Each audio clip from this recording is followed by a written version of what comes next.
Hello student, welcome to chemistry class. In today chemistry class we will continue the surface chemistry. In surface chemistry we are studying property of colloids. In property of colloids we have completed Brownian movement, which is a zigzag movement of the dispersed phase in dispersion medium due to the unbalanced forces. Then we studied the Tyndall effect when we passed through the solution a monochromatic beam of light through a converging lens. Then we saw through the microscope in the solution a triangular cone which are scattering in the different colors, that is known as Tyndall cone. And this Tyndall cone is used for the distinguish the which one is the true solution or which one is the colloidal solution.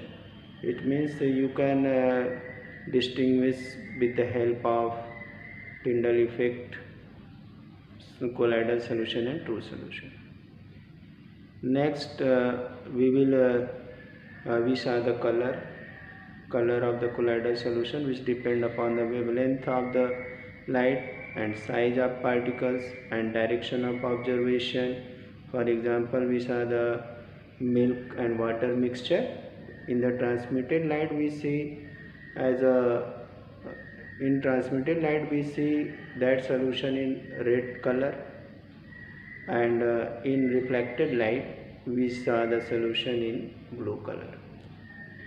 तो हम लोग जो property of collide पढ़ रहे हैं इसमें हम लोगों ने तीन प्रॉपर्टीज़ पढ़ ली, ब्राउनियन मूवमेंट, टिंडल इफेक्ट और कलर।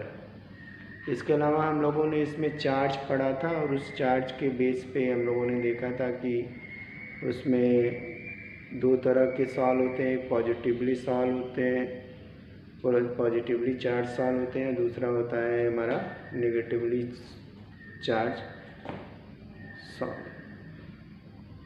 पॉजिटिवली सॉल्व में हमने क्या देखा था, metal oxides, hydrated metal oxides like the alumina,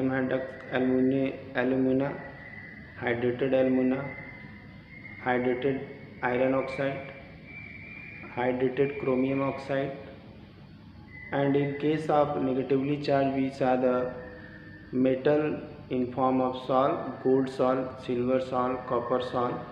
Then in the positively salt we saw the basic dyes like the methylene blue salt, and in acidic dye in the positively charged salt, that is eosin dye, Congo red dye, etc. Next in case of positively salt we saw the hemoglobin as a positively charged salt, while in case of negatively charged salt we saw starch, protein, clay, charcoal, etc. And similarly in the metal oxide also show the positively salt character, that's just such as titanium oxide and in case of negatively charged all the metal sulfides like the silver sulfide, arsenic sulfide and antimony sulfide and cadmium sulfide, these are all of these sulfides act as the negatively charged colloidal salt. And what is the reason behind the charge on the being charged on the colloidal salt? I have told you that origin of charge you will see in the study video. First reason was friction, second reason was electrodispersion, third reason was preferential adsorption, formation of double layer. Okay, these are the some reasons why the charges are absorbed. For example, I told you that if silver nitrate solution is poured in the silver iodide, then preferential adsorption occur of the iodine. While when the silver iodide solution is added to the silver nitrate, then preferential absorption of silver ion takes place. This way preferential adsorption results the formation of charged salt. Okay, now we will see the next property of this colloidal solution. One more example we will take in case of origin of charge on the colloidal salt, that is, if ferric chloride is added. Third one is if ferric chloride FeCl3 is added to excess of hot water, then preferential adsorption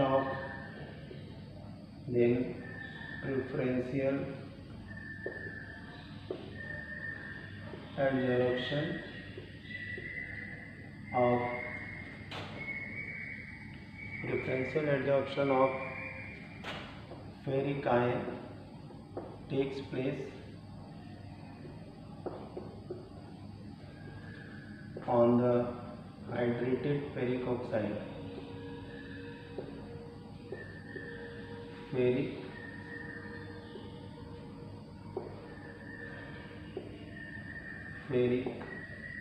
oxide. Okay, for example, you can take FeCl3 plus H2O gives Fe2O3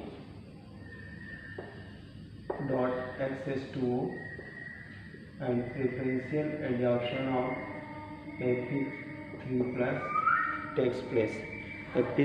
FeC3, and second one is that if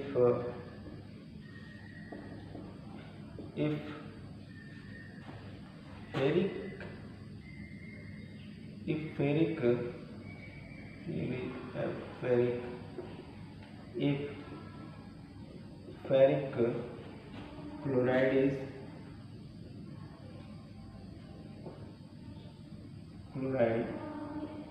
is added to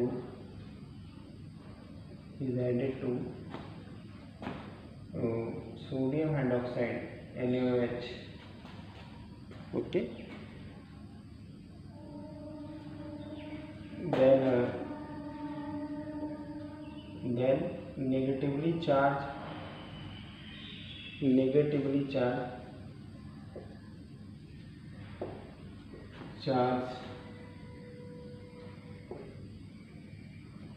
SON is formed.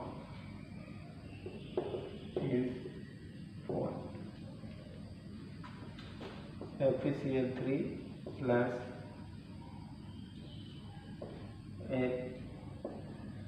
NaOH,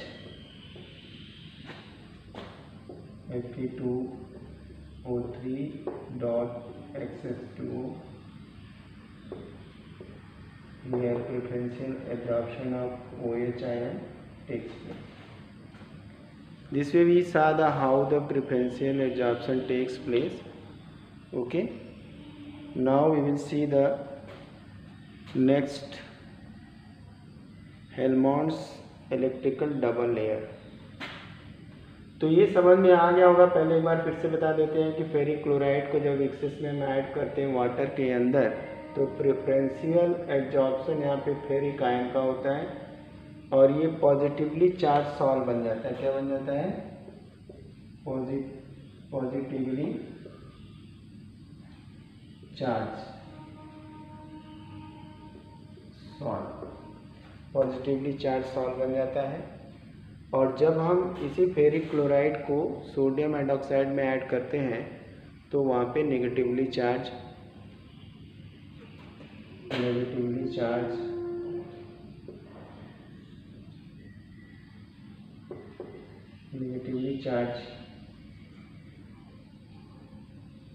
solve हो जाता है। Okay, चलिए ठीक है। अब इसके बाद हम लोग देखेंगे हेल्महोल्ट्ज़ इलेक्ट्रिकल डबल लेयर। यहाँ पे हमें लेयर दिख रही है, सिंगल लेयर दिख रही है। अब हम हेल्महोल्ट्ज़ इलेक्ट्रिकल डबल लेयर देखेंगे किस तरह से बनता है। ओके, हम लोग ये जानते हैं कि जब भी हम कोलाइडल सॉल्यूशन बनाते हैं तो हाइड्रोफोबिक कोलाइड से बनाते हैं, जहाँ पे कि सॉल्यूट यानी कि जो हमारा डिस्पर्स फेज है वो डिस्पर्सन मीडियम में मिल नहीं पाता है। डिस्पर्स फेज और डिस्पर्सन मीडियम में नहीं मिल पाता है, तो उस केस में हमें इलेक्ट्रोलाइट ऐड करना पड़ता है पहले, तो वहाँ एक फिक्स लेयर बनती है।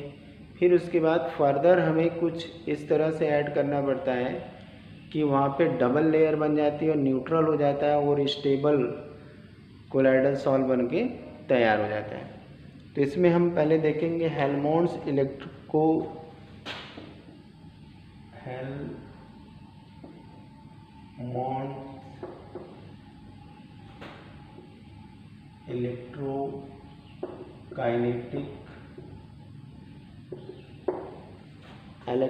Double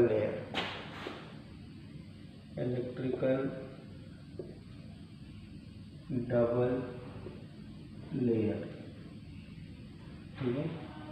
Helmholtz electrokinetic electrical double layer, Helmholtz electrokinetic electrical double layer.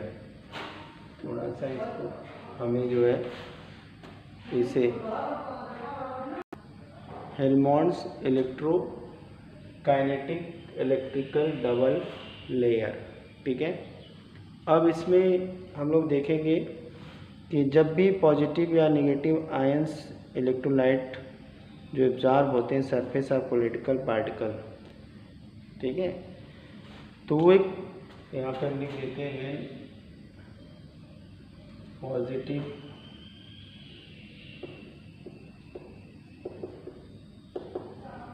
और नेगेटिव, पॉजिटिव और negative ions of an electrolyte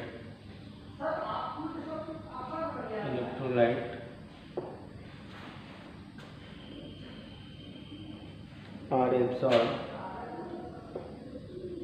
absorbed on the colloidal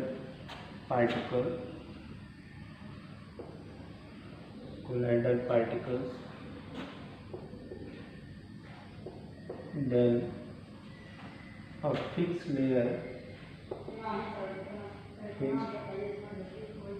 layer is formed।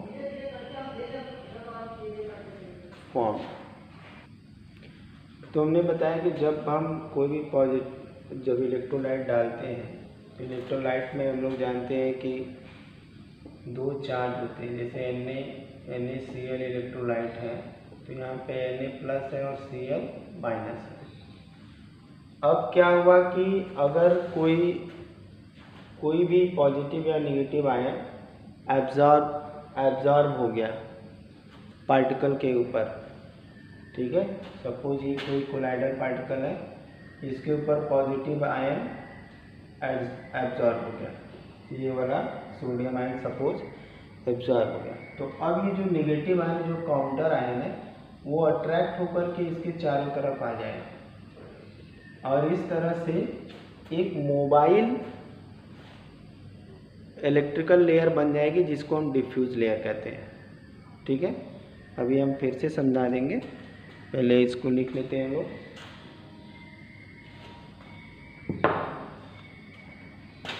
It attract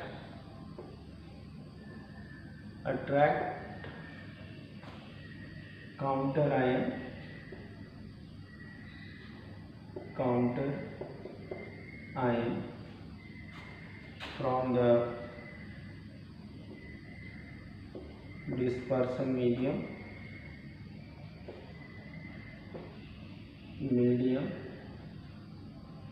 and form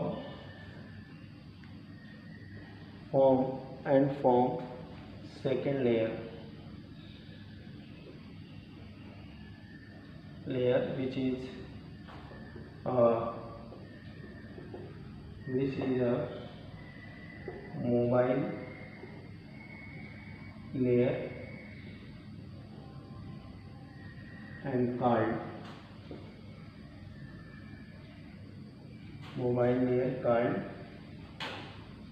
diffused layer.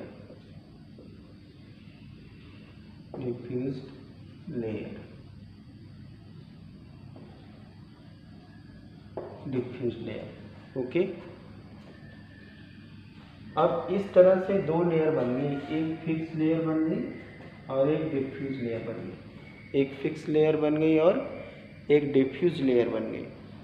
और इस combination जो होता है around the colloidal particle को हम क्या कहते हैं? This combination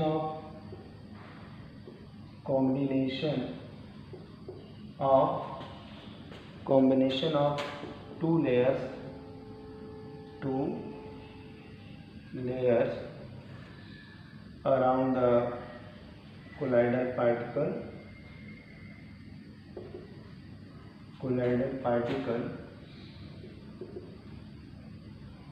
are known as what? Helmholtz electrical double layer, called Helmholtz electrical double layer. This combination of two layers around the colloidal particles are called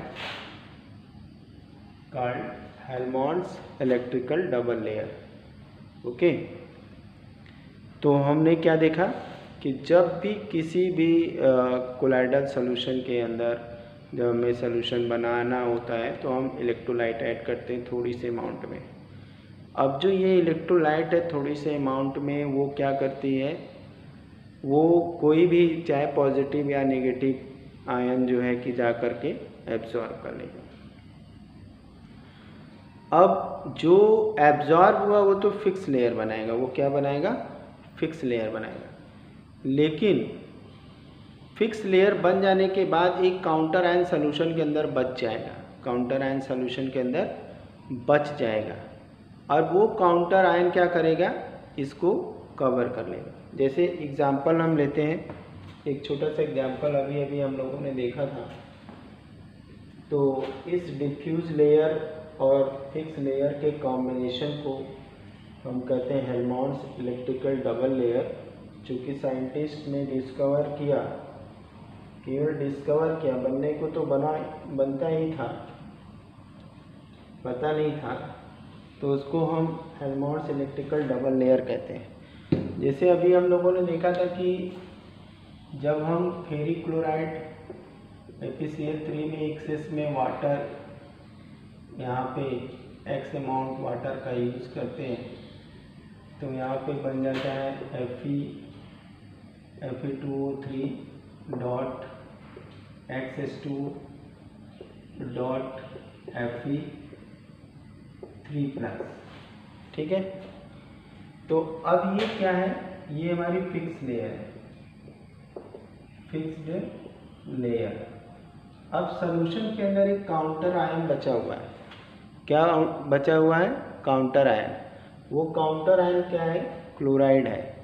अब ये क्लोराइड इसके साथ आ करके जो है कि एक सेकंड लेयर बना देगी। ये है मोबाइल और डिफ्यूज लेयर। ठीक है। और ये हो गया हमारा इलेक्ट्रिकल डबल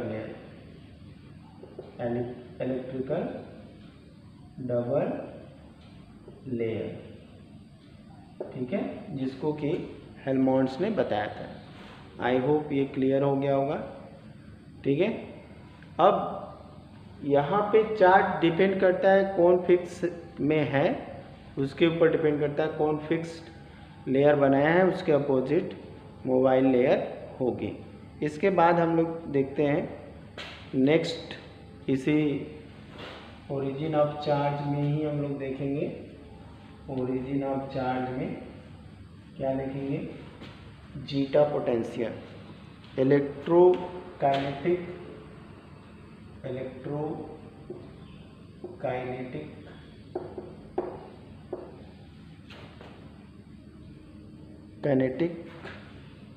और जीटा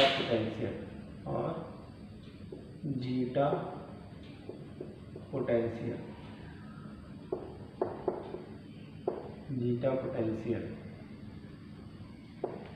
ठीक है, जीटा पोटेंशियल। अब जीटा पोटेंशियल क्या होता है? देखो भाई, हम लोग जानते हैं कि अगर किसी भी कंडक्टर के दो सिरे हैं, अब ये है पॉजिटिव, ये है नेगेटिव, तो यहाँ पे पोटेंशियल हो गया क्या? पॉजिटिव पोटेंशियल हो गया, यहाँ पे हो गया नेगेटिव पोटेंशियल। यहाँ पे क्या हो गया? Negative potential. अब करंट जो है हाई पोटेंशियल से लो पोटेंशियल की ओर बढ़ने लगेगी, हाई पोटेंशियल से लो पोटेंशियल की ओर करंट जाएगी। तो जब दो डिफरेंट पॉजिटिव लेयर बनी है तो वहाँ पे दो डिफरेंट पोटेंशियल डेवलप हो जाते हैं। ठीक है, तो जैसे यहाँ पे एक potential difference delta V equal to delta V plus delta V minus हो गया, इसको पोटेंशियल डिफरेंस बोलते हैं। वैसे potential difference between the fixed layer and diffuse layer is known as zeta potential. Okay, तो इसको हम लिख लेते हैं। The potential difference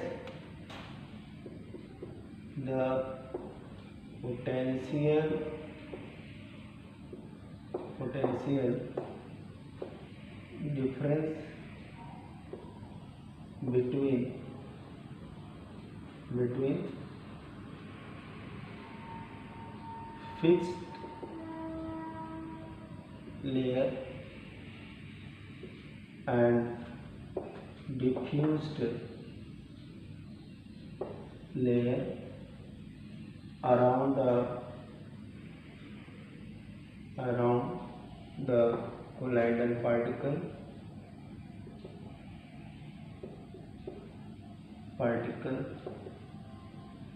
is known as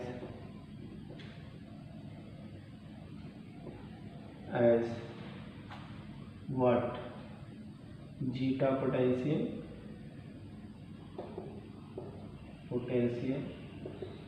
और overall electrokinetic potential। ठीक है, जैसे बैटरी के दो सिरे पे अलग अलग पोटेंशियल होते हैं और उन सिरों के पोटेंशियल का जो डिफरेंस होता है उसको हम कहते हैं पोटेंशियल डिफरेंस या ईएमएफ ऑफ द सेल, जब उसमें से करंट ड्रॉ ना हो रही हो। उसी तरह से यहाँ पे जब दो फिक्स लेयर बन जाती है, यहाँ पे जैसे हमने अभी देखा था O3.X2 और Fe3+ और यहाँ पे Cl- के बीच में, तो यहाँ पे हमने क्या देखा था? यहाँ पे Cl- या बेटर है कि हाँ Cl- लेंगे, यहाँ पे काउंटर आए।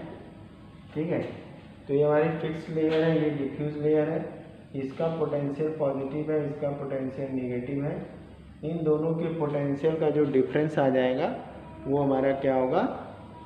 वो हमारा हो जाएगा जीटा पोटेंशियल। तो आज हम लोगों ने यहाँ पे चार्ज का ओरिजिन पढ़ लिया एग्जाम्पल के साथ, हेल्महोल्ट्ज़ इलेक्ट्रिकल डबल लेयर देख लिया और इलेक्ट्रोकाइनेटिक पोटेंशियल या जीटा पोटेंशियल देख लिया। अब इसके बाद हम नेक्स्ट देखेंगे अगली प्रॉपर्टी जो है वो इलेक्ट्रोफोरोसिस। क्या देखेंगे हम लोग?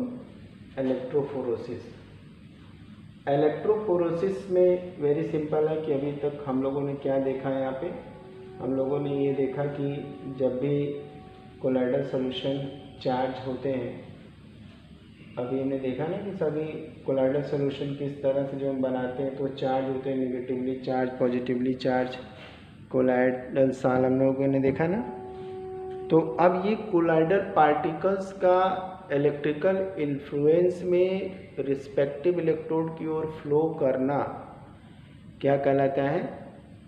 इलेक्ट्रोफोरोसिस। अगली प्रॉपर्टी जो है इलेक्ट्रोफोरोसिस है।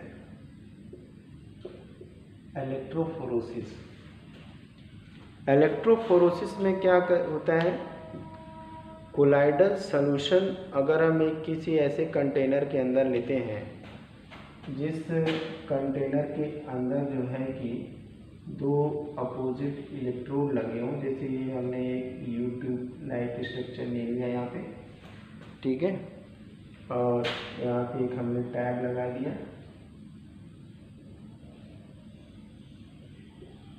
ठीक है, एक टैब लगा दिया, यहाँ पे एक इलेक्ट्रोड लगा दिया,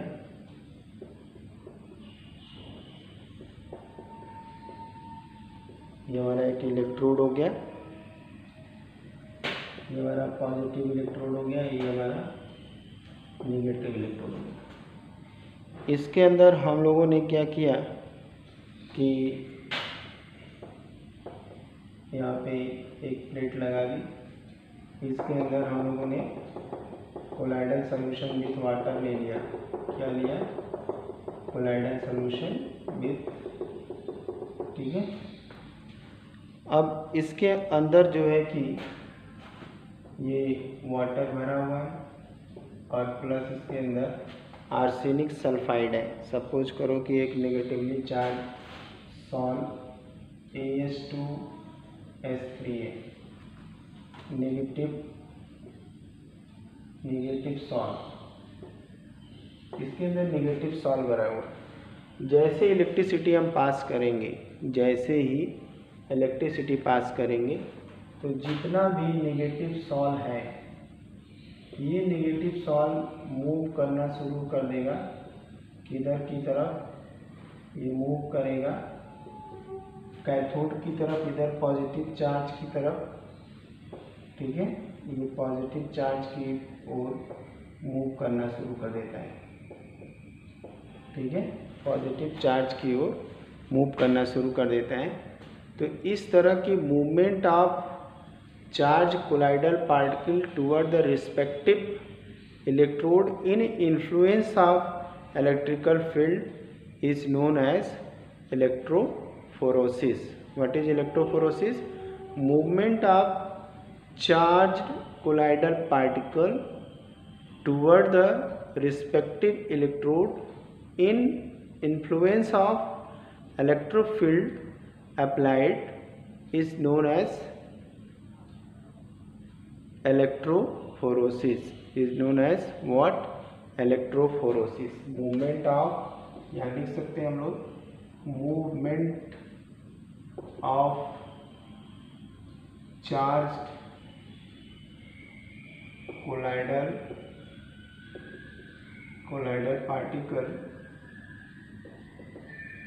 particles towards respective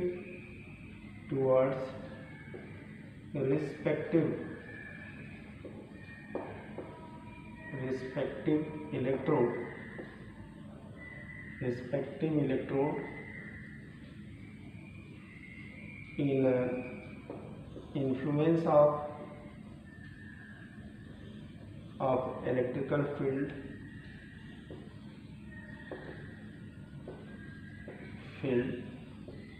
is known as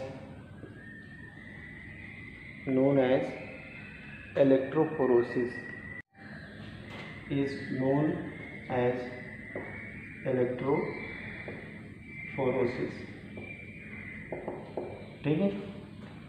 अब इसमें एक चीज़ बता दें चलते चलते कि अगर नेगेटिव चार्ज कोलाइड है, पॉजिटिव चार्ज की ओर भाग रहा है, पॉजिटिव इलेक्ट्रोड की ओर जा रहा है, तो उसको हम कैटाफोरोसिस कहेंगे।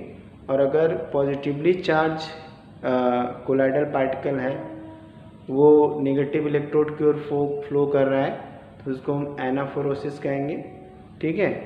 और इस तरह से जैसे फिंगरप्रिंटिंग की जाती है तो वहाँ भी इलेक्ट्रोफोरोसिस से डीएनए को सेपरेट किया जाता है, जो कि हमारा नेगेटिवली चार्ज होता है, तो वो भी जा कर के कैथोड की ओर जमा होने लगता है। ठीक है। तो इस तरह से सेपरेशन हो जाता है। तो इलेक्ट्रोफोरेसिस का हम यूज करते हैं, इलेक्ट्रोफोरेसिस का यूज़ करते हैं separation of colloidal charge particle. एक बार और बता देते हैं, अगर कैथोड की तरफ मूव हो रहा है तो कैटाफोरोसिस, एनोड की तरफ मूव होगा तो एनाफोरोसिस। जब भी हम इलेक्ट्रोलाइसिस करते हैं तो इलेक्ट्रोलाइसिस के केस में हमारा कैथोड नेगेटिव होता है और एनोड पॉजिटिव होता है। ठीक है। आई होप समझ में आ गया होगा। इस नेक्स्ट क्लास में, अगली क्लास में हम लोग जो है इलेक्ट्रोऑस्मोसिस और stability of the colloidal sol पढ़ेंगे। Thank you, have a nice day.